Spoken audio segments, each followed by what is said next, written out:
have been over this section many times. Matter of fact, I just did it a few minutes ago with acetone to clean the surface, get all the stuff off. This is what I was hoping for. This is going way better than yesterday.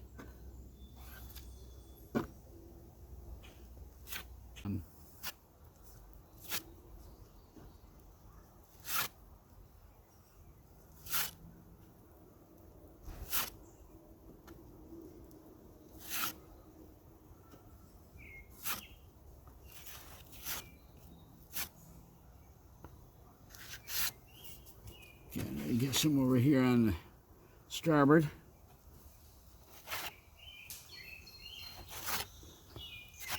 This is where I'm glad I taped it off, because I'm going all the way over the tape as I come out of this area.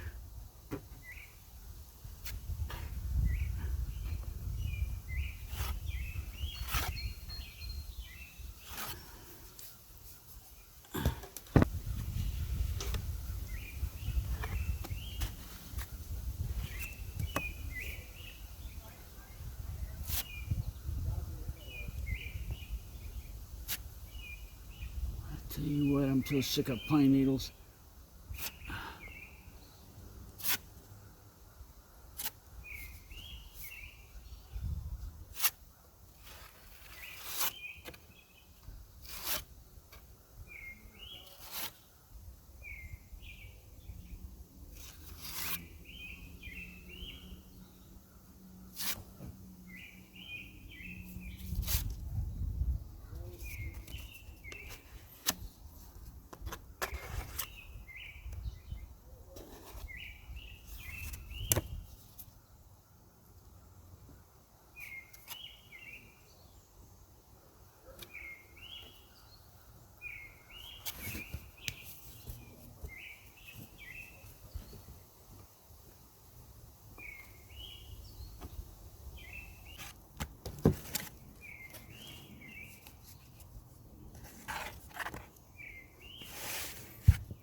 Oh, sorry, I'm off camera here. I'm mixing a brand new batch. I'll shift the camera in just a second.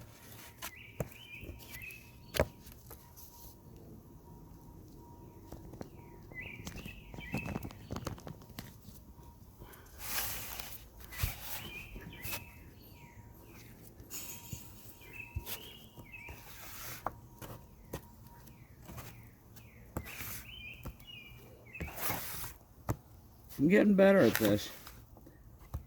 It's one of the things I had hoped. I said as time goes on, I would start getting the hang of the mixing and making it a lot smoother and easier, and transitioning from the proportions, the mixing, right into laying it down. Okay, I think I'm just about ready. A little more. A few little streaks in there. But this is pretty good.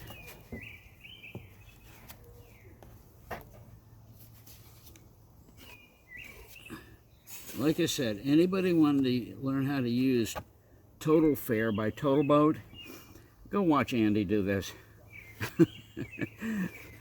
I'm a piker, man. I'm just a beginner at this stuff. I love doing boat work, and I can do quite a bit of it, but this is new stuff. Oh, dear. Okay.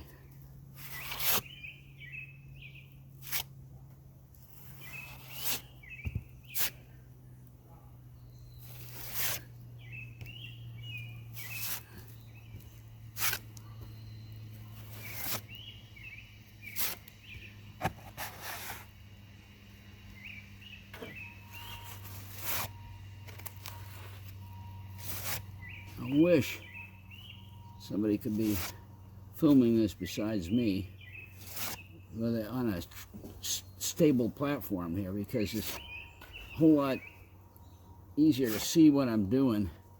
And this is working now. Going all the way from the outside. Let me try to do it over here. Maybe it's going to be more visible.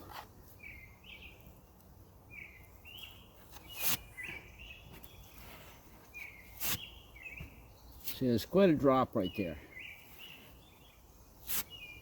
Quite a drop.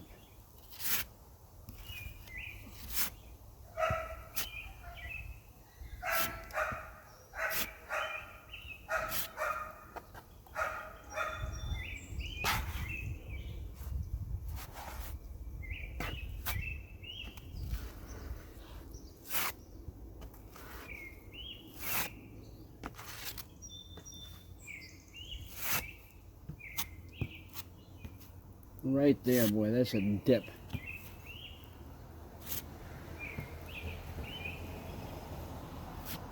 So I'm going to drag it that way so that it fills in that gap.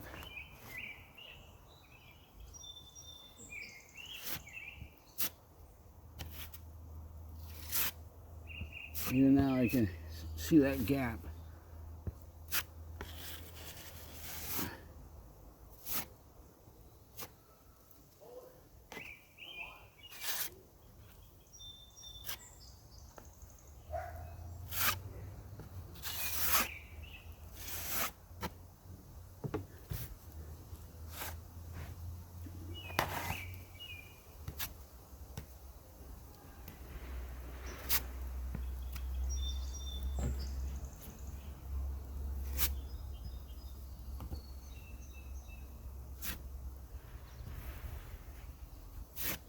One of the things that Andy says when he's talking about using this stuff is that he's never able to do this.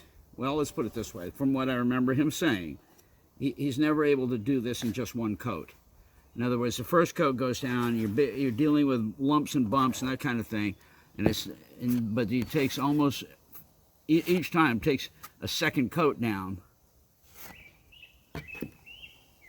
in order to get it to where things are level enough you can go ahead and sand it out.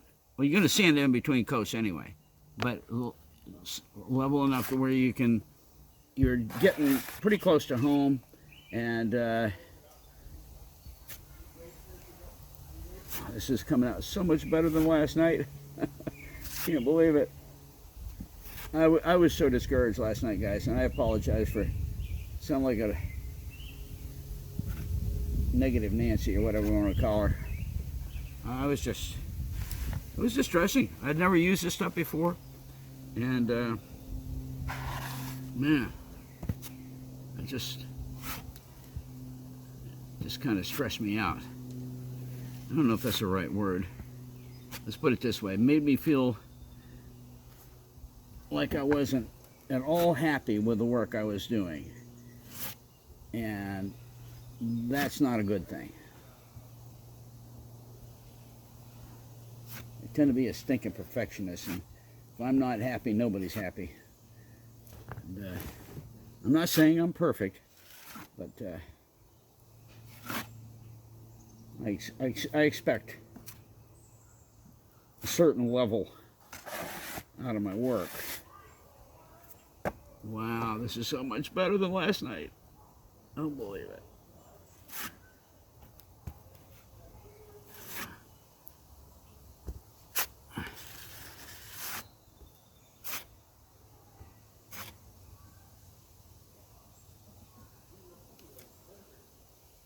Stinking, where'd it go? Pine needle. Get out of there.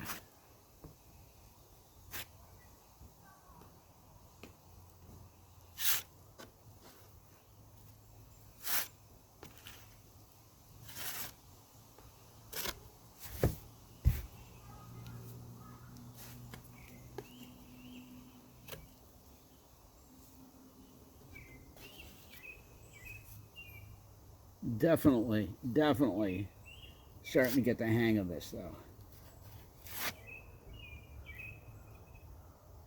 I thought of it last night after I finished the section in front of the cabin, that if I start up in the bow, I'll have a smaller area and I'll be able to control things better. And so last night as I was going to bed, I'm thinking about it and thinking about it, which I frequently do. Kind of working through the mental part of it, you know, when I'm not actually working on it. When I was building Clarissa, the 12.5-foot Cape Cod oyster skiff that I built, and I had her here on Cape Cod. I sailed her all over the place. Love that little boat. She's kind of a mess right now.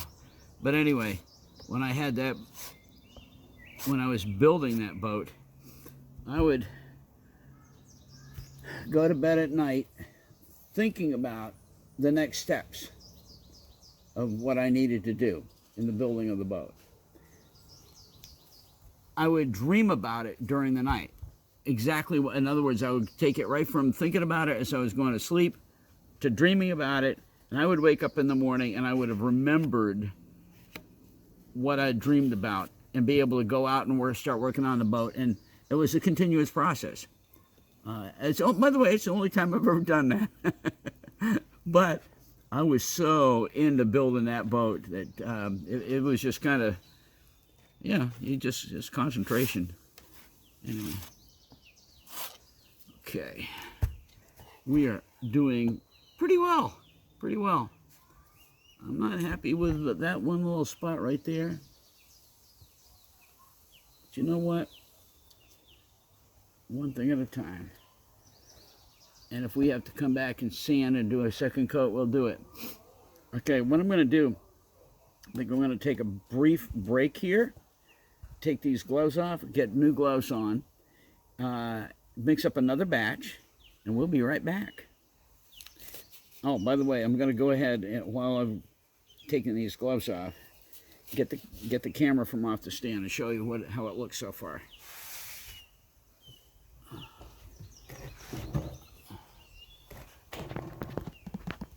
Okay, here you go, guys. That's how it looks so far. And it is not going to look exactly smooth because this is the nature of the beast as you're laying down the fairing compound.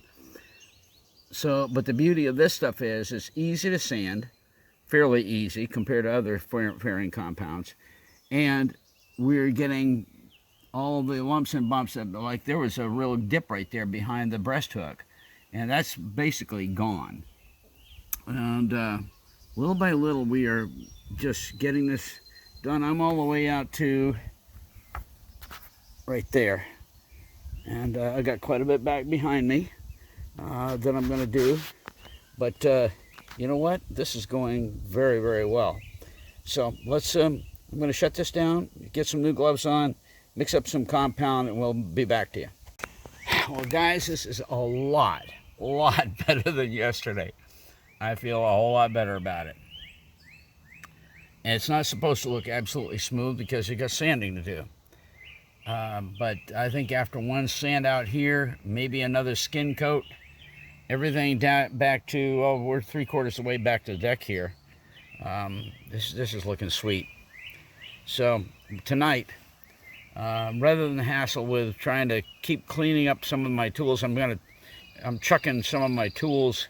The cheap plastic spatula thing, just going to go buy another couple of them tonight and use those tomorrow. And this has been an awesome tool right here. With a wide blade on it, I've been able to do some really nice skimming out from the gunnels out into the center. It's not perfect, but it's not bad. I cleaned it up pretty much. It's not totally cleaned up, but I'm not worried about it.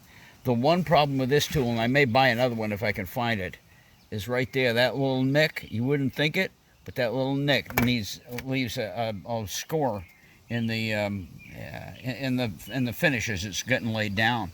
And so if I can find another one of these, I'll buy one of these too. And I'm going to buy some of those. What else? There's some other things I was going to pick up tonight. Probably another can of acetone. I'm using acetone like it's going out of style, trying to clean things. And, wow, that's a whole lot better than yesterday, I'll tell you. All right, I feel better. All right, we're going to leave this be. I'm going to let this dry overnight. I don't think I'm even going to cover it. We're not supposed to get any rain.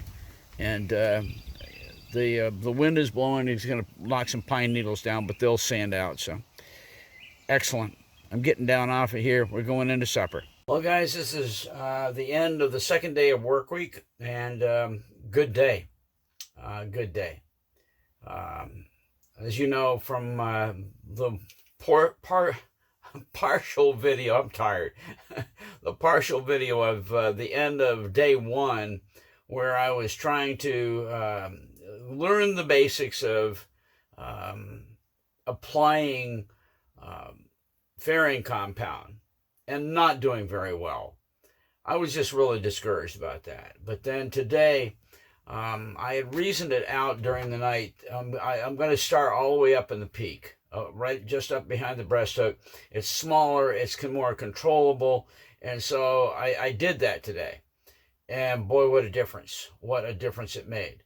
And I began to get the hang of being able to use that broad black spatula that I have. What it's I guess they actually call it a I don't know, whatever, doesn't matter. Yeah, you saw it in the videos.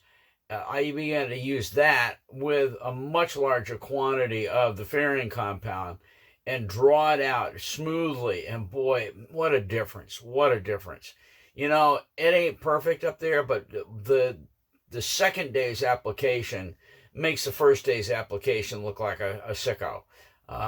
Look, it's all going to get done. It's all going to get sanded out, and it's all going to work, okay?